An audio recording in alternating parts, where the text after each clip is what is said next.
3、2、1、じゃー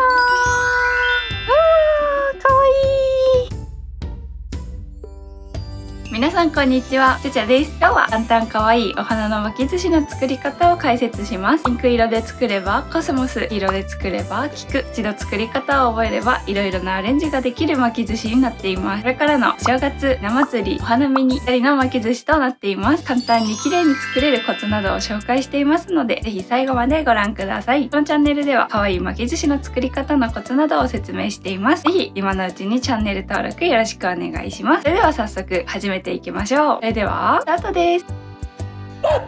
本日使う材料はこちらです。概要欄に詳しく説明していますので、ぜひご覧ください。まず最初に海苔の準備をしていきましょう。海苔には裏表があります。ザラザラ面が裏、ツヤツヤ面が表です。ツヤツヤ面を見せたいので、ザラザラしている方にすし飯を乗せていきます。前傾海苔3枚を使っていきます。前傾海苔3枚を縦半分にカットします。前傾海苔2枚分を3等分にカットしていきます。三つ折りにすると綺麗に切ることができます。縦半分にしたものを1枚、3等分にした海苔を10枚使っていきます。次に食材の準備をしていきます。チーズかまぼこを剥いていきます。点線が入っている方を下に向け、先端部分に切り込みを入れます。先端部分を持って下に引っ張っていきます。そうすると綺麗に剥くことができます。このチーズかまぼこを3等分にした海苔1枚で巻いていきます。チーズかまぼこが海苔の長さに対して短いので、足りない部分にすし飯を乗せていきましょう。海苔の上端にすし飯に3粒をつけ、指で潰します。こうすることで海苔がペラペラしにくくなるので巻きやすくなります。ここまでできたらそのままくるくる巻いていきましょう。次に桜でんぶを用意します。桜でんぶは大さじ1杯山盛りで使っていきます。黄色で作る場合はいり卵、鮭フレークなどを使用してください。食材の準備ができました。次にすし飯と食材を混ぜてすし飯に色をつけていきましょう。すし飯は 240g 用意します。すし飯の美味しい作り方はこちらの動画で紹介していますので、ぜひご覧ください。桜でんぶをすし飯の中に入れ混ぜていきます。ボウルが小さく混ぜにくい場合はまな板の上で混ぜましょう。ねちねち混ぜるとお団子状態になってしまうので、優しく混ぜてあげましょう。このすし飯を8等分1つ 30g に分けます。これで準備 OK です。早速花びらを作っていきましょう。まな板の上に3等分にした海苔1枚置きます。ザラザラ面が表に来るように置いてあげましょう。ピンクのすし飯 30g を手の中で棒状に伸ばし、海苔の真ん中に乗せます。指2本分約2センチの太さになるようにすし飯の形を整えていきましょう。すし飯はできるだけ高さ幅が均等になるように置いてあげましょう。ここまでできたら巻きすを用意します。巻きすは海苔と同じく裏表があります。凹凸のある方が裏、平らな方が表です。巻きすを利き手と反対の手でこのように持ちます。平らな方が表に来るように置いてあげましょう。先ほど作ったパーツを巻きすの真ん中に乗せ、左右から指で挟みます。台形を作るようなイメージです。上の部分は空いていて問題ありません。巻き終わったら角を親指と人差し指で挟んで形を作るとより綺麗に作ることができます。これと同じものを合計8本作りましょう。このように先に海苔にすし飯を乗せてから巻きすで巻いていくと効率的に巻くことができます。花びらができました。それでは早速お花の形に組み立てていきましょう。巻きすを利き手と反対の手でこのような形で持ちましょう。中央に花びら1本を置きます。この左右に花びら2本置いていきましょう。真ん中のくぼみにチーズかまぼこを乗せます。チーズかまぼこの周辺を花びらで円状に巻いていきます。花びらを置いたら指で支え円状を作っていきます。手の形をだんだん丸く作っていきましょう。花びらを寄せていくと最後にスペースがなくなってくるのですが、押し込んであげると入るので8本全部入れてあげてください。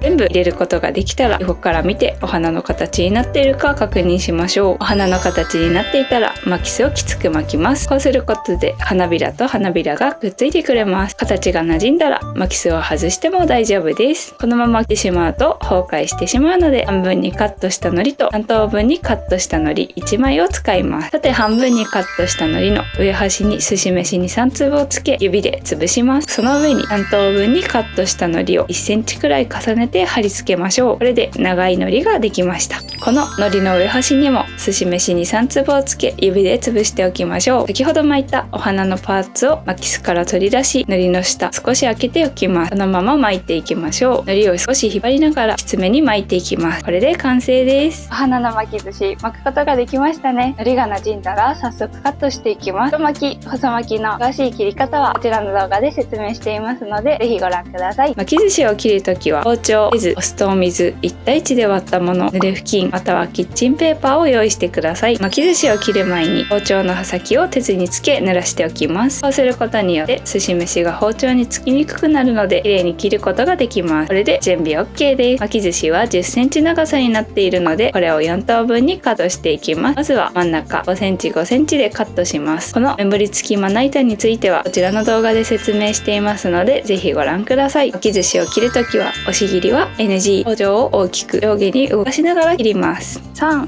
2、1、じゃーん。かわいい。すごく可愛くできました。